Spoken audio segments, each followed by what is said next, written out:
This video is really focused on personal mastery. And for those who've just joined us, we're with Leon VanderPol, and thank you so much for being here. Leon is from the Center for Transformational Coaching and Living. And this is Amrita from Back to Source Coaching. And I find deep resonance in the work that we do. And I'm excited to bring him to India and to have him work with all the many people who are waiting to embrace the Deep Coaching Intensive Program, all set for the brilliance of Leon. Leon, in my experience, over the last 6 years that I have been coaching and as a full-time professional coach, I find that wherever coaching is being offered, there has to be some mastery that's being unveiled. And wherever there is mastery, I always sense that coaching is not so far behind. And I really speak to the aspect of the individual coach who is facilitating these journeys or coaching journeys for other individuals.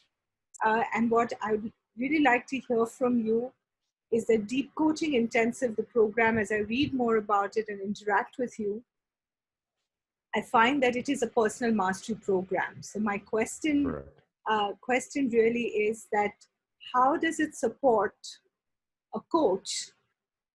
And is it possible that a coach can benefit themselves from being their own coach or being their own deep coach? And whilst I know the answer to it is probably yes, I'd like you to share some ideas and thoughts around that on how can a coach themselves through the work that you bring.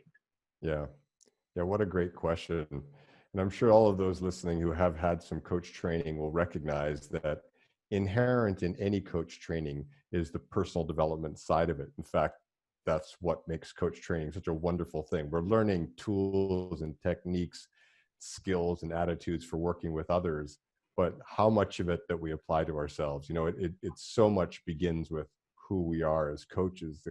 So we do the work for ourselves, and deep coaching is no different in that way.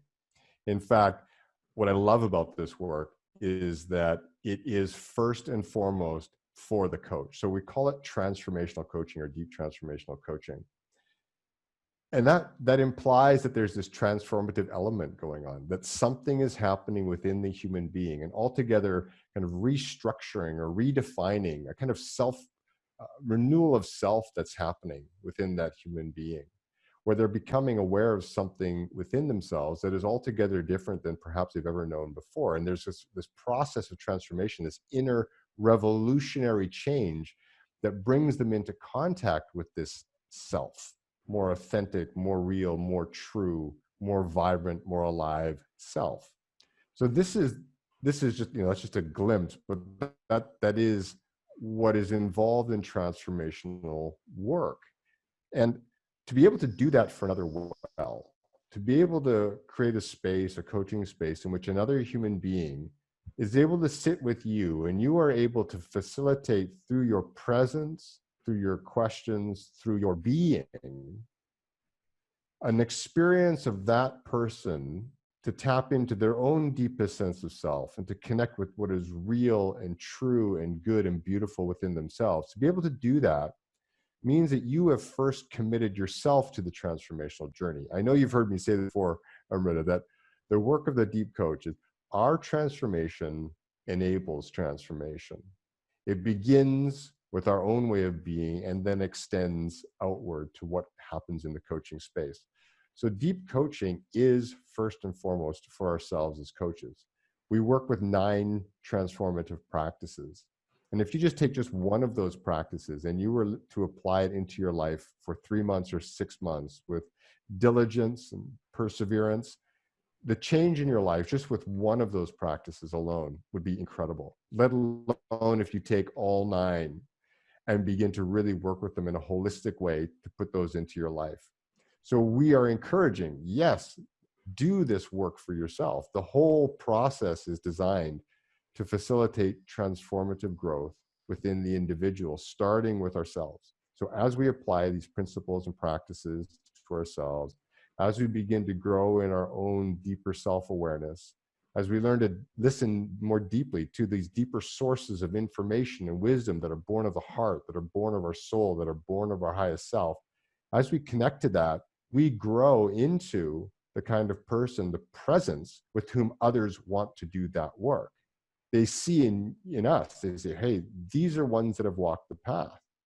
And I see in you something that I am sensing is possible in me, but I'm not necessarily sure how to do it.